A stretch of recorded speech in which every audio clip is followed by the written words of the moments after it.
নমস্কাৰ, মই doctor Palashjyoti Majumdar Arogyam hair transplant ক্লিনিকৰ পৰা।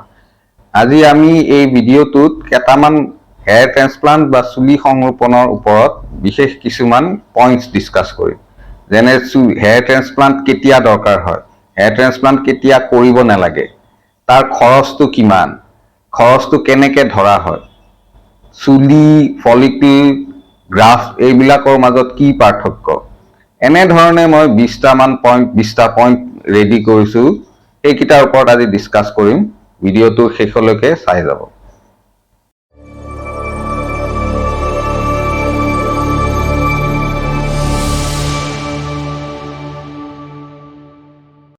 পইণ্ট নম্বৰ 1, আমি প্ৰথম কথা পাতো চুলি সংৰোপণ কেতিয়া দৰকাৰ নহয়, হেয়াৰ ট্ৰেন্সপ্লান্ট আমি কেতিয়া কৰিব নালাগে। তেনেকুৱা কেইটামান বিশেষ কাৰণ আছে। এটা হ'ল খুব কম বয়সত, তেনেকে আমাৰ তাত বহুত আহে 17, 18, 19 বছৰৰ ল'ৰা, 20 বছৰৰ ল'ৰা যে চুলি সংৰোপণ লাগে, হয়তো অলপমান কাষত দুটা জেগাত গৈছে। আমি এনেকুৱা পৰিস্থিতিত কেতিয়াও কৰিব নালাগে, কাৰণ পিছত তেওঁলোকৰ আৰু চুলি যাব, তেতিয়া এই ৰৈ যোৱা চুলিখিনি বৰ বেয়া দেখিব। দ্বিতীয়তে, যাৰ চুলি অলপমানহে গৈছে, খুব বেছি যোৱা নাই, সেই তেতিয়াও বস্তুটো একেই হয়। একদম আৰম্ভণিত চুলি সংৰোপণ কৰিব নালাগে, ঔষধেৰেহে ট্ৰিটমেণ্ট কৰিব লাগে। দ্বিতীয় পইণ্ট, আমি কেতিয়া চুলি সংৰোপণ কৰিবই নোৱাৰোঁ। তেনেকুৱা দুটা বেমাৰ আছে য'ত চুলি সংৰোপণ কৰিব নোৱাৰি। এইটো প্ৰথমটো হ'ল ডুপা বুলি কয়, ডিছেমিনেটেড আনপেটাৰ্ণ এলোপেচিয়া, মানে গোটেই মূৰটোৰ চুলি সমানে যায়, ডুপা। তেতিয়া আমি ক'ৰ পৰা চুলি ল'ম, ক'ত লগাম। দ্বিতীয়টো হ'ল ৰেট্ৰগ্ৰেড এলোপেচিয়া, কিছুমানৰ আকৌ পিছফালে চুলিটো যায়, আগফালতকৈ পিছফালৰ পৰা যায়। তেতিয়াও আমি সংৰোপণ কৰিব নোৱাৰোঁ, কাৰণ তেতিয়াও পিছফালৰ পৰা আমি চুলিটো ল'ব নোৱাৰোঁ। তৃতীয় পইণ্ট, চুলিৰ ৰেখাৰ প্ৰতিসমতা, মানে হেয়াৰলাইনৰ চিমেট্ৰি। হেয়াৰলাইনটোৱেই হ'ল হেয়াৰ ট্ৰেন্সপ্লান্টৰ চবতকৈ ইম্পৰ্টেণ্ট বস্তু। এইটোৰ ওপৰতে গোটেই মানুহজনৰ দেখাটো তাৰ ওপৰতে নিৰ্ভৰ কৰে। সেইকাৰণে হেয়াৰলাইনত আমি বহুত কেয়াৰ লওঁ, খুব ধুনীয়াকৈ আঁকাটো দৰকাৰ। হেয়াৰলাইনটো চিমেট্ৰিকেল হ'ব লাগে, প্ৰতিসমতা থাকিব লাগে। সেইটো আমি কেনেকৈ ইনচিয়ৰ কৰিম? তাৰ কাৰণে আমি আৰোগ্যমত এটা যন্ত্ৰ এটা কিনিছোঁ, লেজাৰ মেচিন, হেয়াৰলাইন ডিভাইচ। এইটো আপুনি এনেকৈ লাইট জ্বলালে এনেকৈ এই আঁচকেইডাল দেখা যায়। এইটোৰে আমি মূৰত এনেকৈ দি পেলাই আমি হেয়াৰলাইনটো আঁকিব পাৰোঁ। তেতিয়া হেয়াৰলাইনৰ চিমেট্ৰি যোনটো, সেইটো আমি খুব ধুনীয়াকৈ মেইনটেইন কৰিব পাৰোঁ, তাত আৰু কোনো ভুল নহয়। চতুৰ্থ পইণ্ট, চুলি ৰেখা অংকন কৰোঁতে আমি কি নিয়মবোৰ মানি চলিব লাগে। তাৰে ভিতৰত এটা খুব দৰকাৰী নিয়ম যিটো মই আজি কৈছোঁ, সেইটো হ'ল বয়স। মানুহজনৰ বয়স, পেচেণ্টৰ বয়স মতেহে আমি চুলিৰ হেয়াৰলাইনটো আঁকিব পাৰোঁ। যেনে এজন 18 বছৰীয়া ল'ৰাৰ হেয়াৰলাইনটো বহুত তলতে হ'ব, কিন্তু এজন 28 বছৰীয়া বা 38 বছৰীয়া বয়স হ'লে তাতকৈ ওপৰত যাব। আমি এইবোৰ নিয়ম মানি চলিব লাগিব। বয়স মতেহে আমি চুলি হেয়াৰলাইনটো আঁকিব লাগিব, তেতিয়াহে হেয়াৰলাইনটো নেচাৰেল হ'ব। 5 নম্বৰ পইণ্ট, চুলি ৰেখাৰ আৰু এটা নিয়ম হ'ল অসমানতা, মানে ইৰেগুলাৰ। আমি যেতিয়া হেয়াৰলাইনটো আঁকো, এই হেয়াৰলাইনটো কেতিয়াও সমান বা চিধা লাইন এডালৰ দৰে হ'ব নালাগে। এইটো সদায় অলপমান অসমান হ'বই লাগিব, তেতিয়াহে হেয়াৰলাইনটো নেচাৰেল দেখি। এইবিলাক নিয়ম আমি মানি চলিলেহে এটা হেয়াৰ ট্ৰেন্সপ্লান্ট ছাকচেছফুল হয়। তেতিয়াহে সেই হেয়াৰলাইনটো দেখিলে মানুহে একদম নেচাৰেল যেন ভাবিব আৰু হেয়াৰ ট্ৰেন্সপ্লান্ট কৰা বুলি গমেই নাপায়। 6 নম্বৰ পইণ্ট, চুলি ৰেখাৰ আৰু এটা নিয়ম মই ক'ব খুজিছোঁ, সেইটো হ'ল আমি গ্ৰাফটো কেনেকৈ দিম। আমি সদায় হেয়াৰলাইনত প্ৰথম যোনটো লাইন, তাতে আমি ছিংগল হেয়াৰ গ্ৰাফ দিওঁ, একদম ক্ষীণ গ্ৰাফবোৰ দিওঁ। তাৰ পিছৰ এটা বা দুটা লাইনত ডাবল হেয়াৰ গ্ৰাফ, তাতকৈ অলপ শকত। তাৰ পিছতহে আমি 3 বা 4ডাল চুলি থকা গ্ৰাফবোৰ দিওঁ। তেতিয়া হেয়াৰলাইনটো একদম নেচাৰেল দেখি। আগৰ পৰা দেখিলে তেনেকেই মানুহৰ নেচাৰেলিও তেনেকুৱাই থাকে, আগৰ হেয়াৰবোৰ একদম ক্ষীণ, লাহে লাহে ঘনত্বটো বাঢ়ি যায়। ঠিক তেনেদৰেই আমি হেয়াৰলাইনটো বনাব লাগিব, তেতিয়াহে নেচাৰেল দেখিব, হেয়াৰ ট্ৰেন্সপ্লান্টটো সঁচাকৈ ছাকচেছফুল হ'ব। পইণ্ট নম্বৰ 7, এইবাৰ আমি ডিছকাছ কৰিম চুলি, ফলিকুলাৰ ইউনিট আৰু গ্ৰাফ্ট। এই টাৰ্মকেইটাই কি বুজায়, এই শব্দকেইটাই কি বুজায়। যোনেই চুলি সংৰোপণ বা হেয়াৰ ট্ৰেন্সপ্লান্টৰ ওপৰত চৰ্চা কৰে এইকেইটা শব্দ পাব। ইয়াৰনো অৰ্থ কি? প্ৰথম হ'ল চুলি। চুলি মানে আমি সাধাৰণতে যিডাল মিন কৰোঁ, বাহিৰৰ চুলি বা হেয়াৰ বুলি কওঁ ইংলিছত, এইটো হ'ল চুলি। তাৰপিছত শব্দটো আহিল ফলিকল। ফলিকল আৰু চুলিৰ মাজত কি? ফলিকল হ'ল চুলিৰ ছালৰ ভিতৰত থকা ৰুটটো বা শিপাটো, চুলিৰ যোনটো শিপা সেইটোক আমি ফলিকল বুলি কওঁ। তাৰপিছত কথা আহিল ফলিকুলাৰ ইউনিট। ফলিকুলাৰ ইউনিট মানেনো কি? ফলিকুলাৰ ইউনিট হ'ল চুলিবোৰ যেতিয়া আমাৰ স্কেল্পত থাকে, আমাৰ ছালত থাকে, অকল এডাল এডালকে নাথাকে, এইবিলাক এটা থোপা হৈ থাকে। এডাল, দুডাল, তিনিডাল বা চাৰিডাল চুলি একেলগে গোট খাই এটা থোপা হৈ থাকে। এই থোপাটোৰ এটাই মাচল থাকে, এডালেই আৰ্টাৰী থাকে আৰু এডালেই ভেইন থাকে। সেইকাৰণে এইটো এনেকুৱা নহয় যে এনেই থোপ খাই গৈছে, এইটো এটা এনাটমিকেল ইউনিট, সেইটোক কয় ফলিকুলাৰ ইউনিট। আৰু গ্ৰাফ্ট মানে কি? গ্ৰাফ্ট হ'ল যেতিয়া আমি শৰীৰৰ এটা অংশৰ পৰা এটুকুৰা লিভিং টিস্যু লৈ আমি বেলেগ এটা অংশত সোমাই দিওঁ। আমি চুলি সংৰোপণ বা হেয়াৰ ট্ৰেন্সপ্লান্টৰ কথাত ক'ব গ'লে গ্ৰাফ্ট হ'ল ফলিকুলাৰ ইউনিট। আমি এটা ফলিকুলাৰ ইউনিট পিছফালৰ পৰা আমি ওলাই আমি আগফালে লগাই দিওঁ, সেইটোক কয় গ্ৰাফ্ট। পইণ্ট নম্বৰ 8, এতিয়া আমি হেয়াৰ ট্ৰেন্সপ্লান্ট বা চুলি সংৰোপণৰ খৰচৰ কথাত আহোঁ। খৰচ হ'ল হেয়াৰ ট্ৰেন্সপ্লান্টত আমি এটা গ্ৰাফ্টৰ ওপৰত ধৰোঁ। এতিয়া মই ইয়াৰ আগেই কৈছো যে এটা গ্ৰাফ্টত এডাল, দুডাল বা তিনিডাল, চাৰিডাললৈকে চুলি থাকিব পাৰে। যেতিয়া যিকোনো ভাল ক্লিনিকত যেতিয়া খৰচৰ কথা কোৱা হয় তেতিয়া সদায় গ্ৰাফ্টৰ ওপৰত হয়। কিন্তু আজিকালি আমি দেখা পাওঁ কোনোবা ক্লিনিকত গ্ৰাফ্টৰ ঠাইত চুলি হিচাপত কষ্টটো তেওঁলোকে কয়, তেতিয়াহ'লে খৰচটো বাঢ়ি যায়। কিন্তু আমি আৰোগ্যম হেয়াৰ ট্ৰেন্সপ্লান্টত সদায় গ্ৰাফ্টৰ ওপৰতহে খৰচটো ধৰোঁ, যিটো ইণ্টাৰনেশ্যনেল নৰ্ম। পইণ্ট নম্বৰ 9, আকৌ খৰচৰ ওপৰত আমি ডিছকাছ কৰোঁ।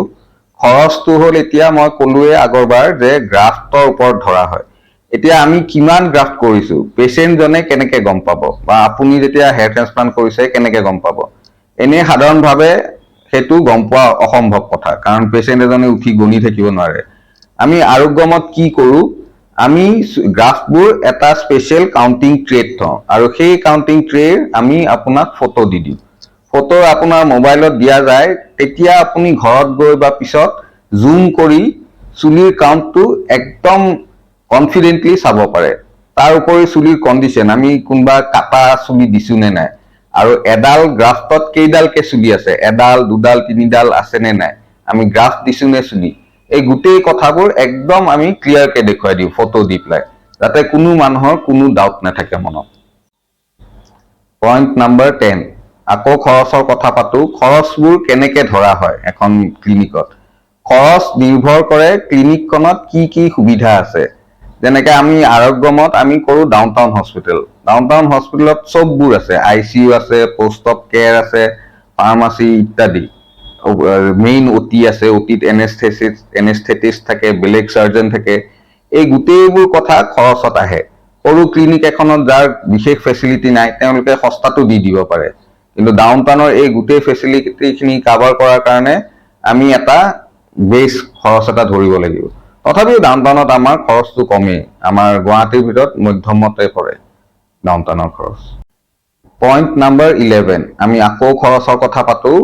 খৰচৰ কাৰক বা ফেক্টৰ্ছ, কি কি ফেক্টৰ্ছ থাকে এখন ক্লিনিকৰ খৰচত। প্ৰথম কথা যিটো মই কৈছিলোৱে যে গ্ৰাফ্ট আৰু চুলি, যিকোনো এখন এথিকেল ক্লিনিক বা ভাল ক্লিনিকত সদায় খৰচটো গ্ৰাফ্টৰ ওপৰত হয়, কিন্তু মই কৈছো যে গ্ৰাফ্টটো আজিকালি চুলিৰ ওপৰত হয়। তাৰ উপৰি টেক্স থাকে, যেনেকে GST টেক্স লাগে আজিকালি, OTৰ খৰচ থাকে, এনেকুৱা ধৰণৰ বিভিন্ন খৰচ থাকে। এইটো খুব দৰকাৰী যে আপুনি প্ৰথম গ'লে আপোনাক খৰচৰ কথাটো খুব প্লেইনলি, খুব চিম্পলি আৰু সঁচা কথাটো কোৱা যায়। আমি দেখো যে বহুত ক্লিনিকত হিডেন কষ্ট থাকে, আপোনাক এটা দাম ক'ব কিন্তু লাহে লাহে খৰচবোৰ বাঢ়ি গৈ থাকে, বেলেগ খৰচ কৰে, বেলেগ খৰচৰ উপায় দেখুওৱা যায়। কিন্তু এই বস্তুটো আৰোগ্যমত নাই। আমি প্ৰথমে আপোনাক কিমান খৰচ হয় কৈ দিম আৰু ঠিক সেইমতেই আপোনাৰ খৰচ হ'ব, তাতকে কম বেছি নহয়। পইণ্ট নম্বৰ 12, চুলিৰ নিষ্কাশন বা এক্সট্ৰেকশ্যনৰ কথা আৰু পাতো। ইয়াতে খুব এটা দৰকাৰী বস্তু হ'ল লুপ, যিটো মেগনিফাই কৰে। লুপৰ ক্ষেত্ৰত আমি খুব এডভান্স লুপ এটা ব্যৱহাৰ কৰোঁ, যিটো এইটো হ'ল হেইনছ লুপ বুলি কয়। ইয়াৰ 6x মেগনিফিকেশ্যন আছে। এইটোৱে হ'ল হাইয়েষ্ট মেগনিফিকেশ্যন যি মাৰ্কেটত এভেইলেবল, ইয়াতকৈ ওপৰত নাই। এইটোৰে আমি খুব ডাঙৰকে দেখো, দেখিলে কি হয় ইঞ্জুৰি কম হয় আৰু গ্ৰাফটো আমি খুব ধুনীয়াকে ল'ব পাৰোঁ।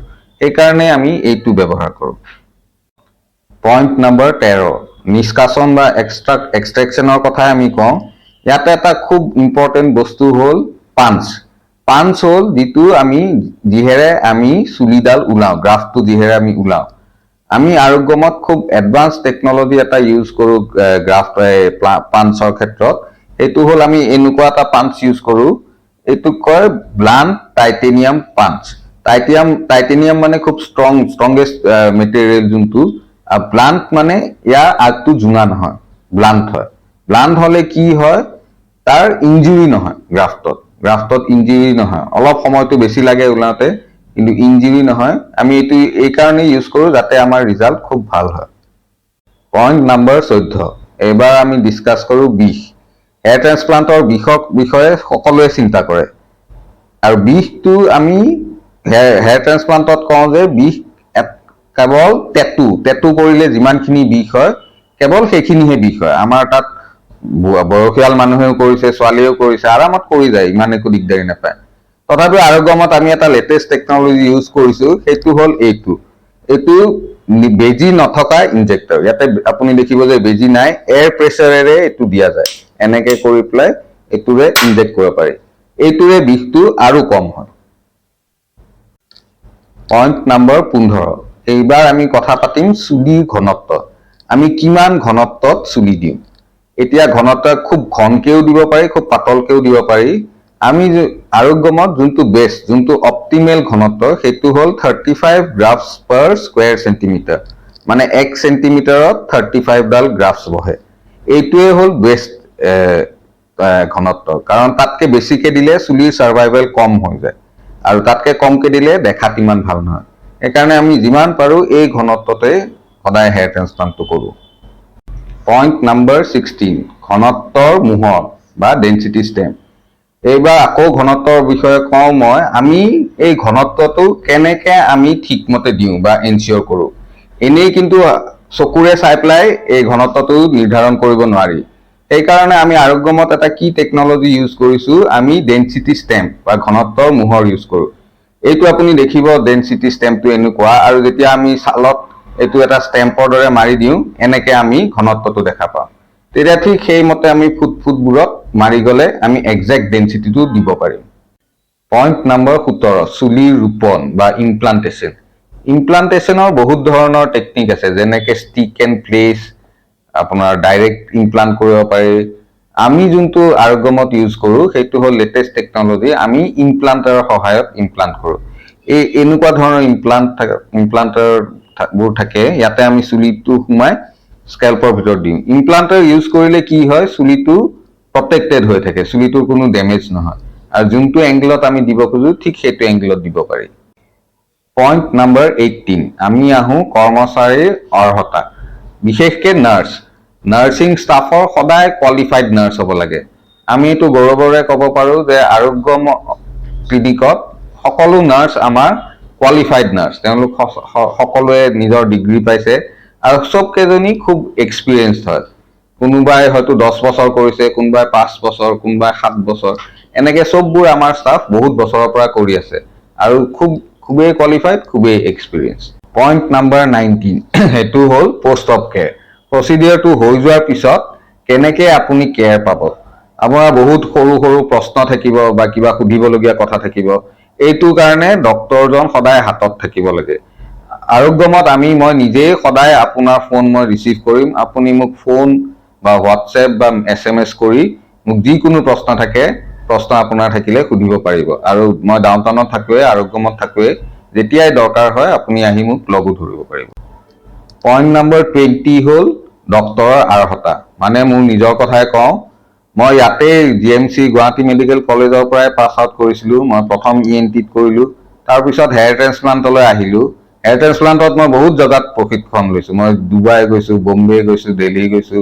একদম বেষ্ট টিচাৰ্ছবোৰৰ পৰাই মই ট্ৰেইনিং লৈছো, যেনে ডক্টৰ ছেম হেৰিছেই আজি যোনটো টেকনিক হেয়াৰ ট্ৰেন্সপ্লান্টৰ প্লান্ট মটৰাইজ টেকনিক এইটো তেওঁ ইনভেন্ট কৰিছে। মই নিজেই যিমান কেছ কৰোঁ, আজি আৰোগ্যমত আজি 10 বছৰৰ বেছি হ'ল, মই সকলো কেছ নিজেই কৰি আছো।